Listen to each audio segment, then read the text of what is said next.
Welcome to Watch Assignment, the show where we help you in the never-ending search for what to watch and offer up 2 movie suggestions that are instantly available to watch this month on Tubi.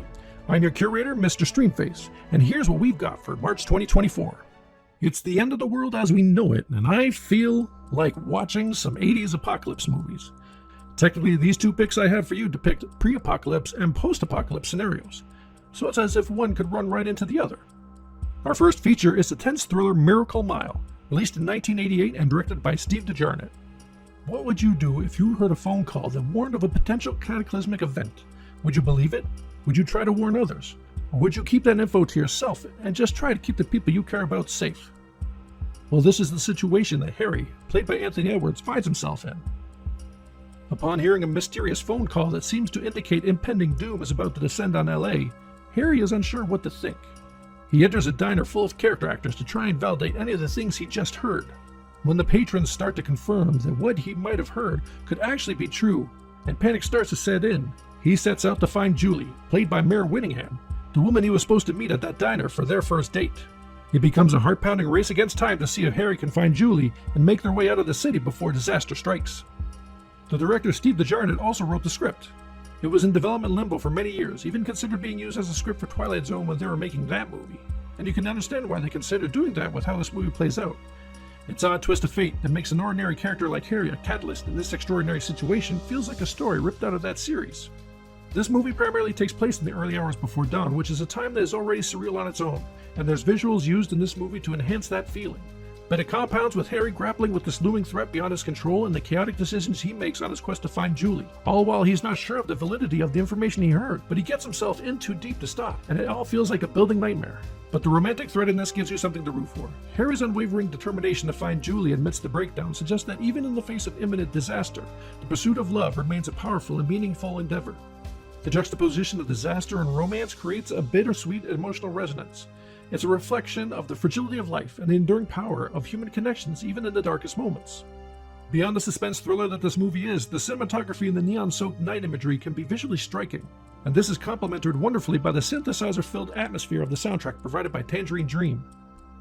Their mesmerizing score perfectly creates an otherworldly, intense soundscape that enhances the journey and is just a joy to vibe to. With its unique narrative structure and a gripping sense of urgency, Miracle Mile keeps you on the edge of your seat, delivering a roller coaster of emotions and unexpected twists, and for me, it was a surprising nostalgia-wrapped treat. But don't take my word for it, let's see how Miracle Mile is rated and reviewed. It has a 3.8 rating on Letterboxd, with users saying, "Love in the end of times. I can't think of a better movie tuned pitch perfect to my taste than Miracle Mile. Perfect. Probably my favorite love story." There's something terribly sweet about watching Anthony Edwards desperately push a shopping cart bearing a still-asleep Mare Winningham through a hazy, last moments before the apocalypse Los Angeles. And while this review only rated it 3 stars, it only has positive things to say. An atomic panic movie that has an amazing schlock pop feel to it. Between the colors, the soundtrack, and the setting, Miracle Mile has a real sense of style and self that stops it slipping into something generic and boring. It has a 7 rating on IMDb, with users saying, "What starts like a bad made-for-TV movie turns into a compelling character-driven sci-fi horror." And this user calling it an offbeat and exhilarating late 80s apocalyptic thriller. Rotten Tomatoes has it at 91% from 32 reviews, with a quote from Roger Ebert saying, "Miracle Mile has the logic of one of those nightmares in which you're sure something is terrible, hopeless, and dangerous, but you can't get anyone to listen to you. Besides, you have a sneaking suspicion that you might be mistaken." Now let's shift gears from this pre-apocalyptic tale to the post-apocalyptic charm of our second feature, the quirky sci-fi comedy Night of the Comet, released in 1984 and directed by Tom Eberhardt. Transport yourself to a barren Los Angeles where 2 bold sisters, Regina, played by Catherine Mary Stewart, and Samantha, played by Kelly Maroney, navigate the aftermath of a cosmic disaster. Watch as these badass sisters kick butt, crack joke, and bring a fresh dose of sarcasm to the end-of-the-world genre. Well, fresh for the 80s. The attitude these teens display are cited as an influence for Buffy Summers, so maybe we have this movie to thank for the proliferation of Whedon-esque dialogue. But it's more than the witty banter where you can see the influence. Regina and Samantha are resilient and independent characters who take on both zombies and blood-sucking bureaucrats, embodying the punk ethos of the time. They approach the desolation with a breezy confidence that's as infectious as it is sardonic. And that's what gives this film its campy charm, the tongue-in-cheek, anti-establishment rhetoric running throughout. The characters embrace the chaos with a certain nonchalance, and the result is a humorous commentary on the resilience of the younger generation forging ahead, leaving the older generation in the dust. And let's talk about the vibrant colors and visuals that saturate the screen. This movie takes the apocalypse and paints it not in dreary bleak shades, but with a palette that pops with an almost neon vibrancy. The streets of Los Angeles, empty and echoing, are bathed in red-orange hues that bring a strangely beautiful, eerie quality to the desolation. It's a feast for the eyes that adds a unique layer to the film's atmosphere. And the soundtrack elevates the film's blown-out look with a mix of 80s pop and new wave tunes that are catchy, upbeat, and imbue the movie with a sense of fun and energy that's rare in post-apocalyptic settings. The combination of these electrifying visuals and the upbeat soundtrack creates a mood that's both surreal and invigorating. It's a testament to the film's unique approach to the apocalypse genre, mixing the grim with the gleeful, the macabre with the merry. This fusion of sight and sound is not just entertaining, but also crafts a distinctively 80s vibe. It's all as if the movie refuses to take the end of the world too seriously. This cult classic is a seamless blend of humor, sci-fi, and a touch of horror. But don't take my word for it, let's see how Night of the Comet is rated and reviewed. It has a 3.3 rating on Letterboxd, with users saying, "Why did nobody tell me there was an 80s new wave post-apocalyptic flick with two gorgeous, spunky, awesome leading ladies? What the f***? My whole life I've missed this. What? Why? How? I love it so much." Barely a zombie movie, or much of anything.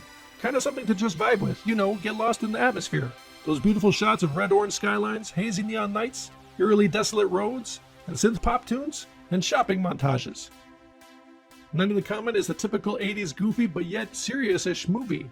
This film is technically sci-fi horror, but it came off as more of a sci-fi action comedy instead. In the end, I enjoyed it more than I thought it would have. If you like the 80s aesthetic and movies that are supposed to be fun, then this film is mostly for you. It has a 6.3 rating on IMDb, with users calling it a forgotten gem from the 80s, or saying that it deserves a cult following. Rotten Tomatoes has it at 79% from 33 reviews, with Heather Wixon saying, "I think it's the film's ability to embrace its own zaniness that has cemented Night of the Comet legacy in modern horror, as by far one of the most inventive cult classics to have been spawned during the 80s. These two movies pair well together because they both take the poptimistic and bright imagery of the 80s and juxtapose them with their dire circumstances, showing what the Valley Girls and wannabe Gordon Geckos would do to survive.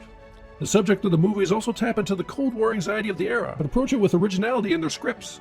Miracle Mile distinguishes itself with its real-time structure and the emotional intensity of its storytelling, while Night of the Comet stands out for its genre blending and humor. What ties these movies together is their distinct characters and their exploration of human resilience, survival instincts, and the unpredictable twist of fate in the face of impending or realized apocalypse.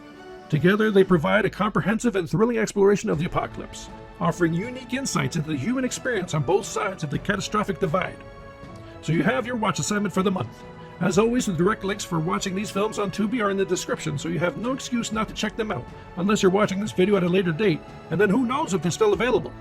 After you've finished your assignment, or if you've already seen these films, leave a comment below with your thoughts of the movies. There's also a poll in the community notes where you can rate the picks on a scale of 5. At the end of next month's assignment, I'll feature the best comments and reveal the average ratings to determine how well you enjoyed the assignments. Until next month, happy streaming!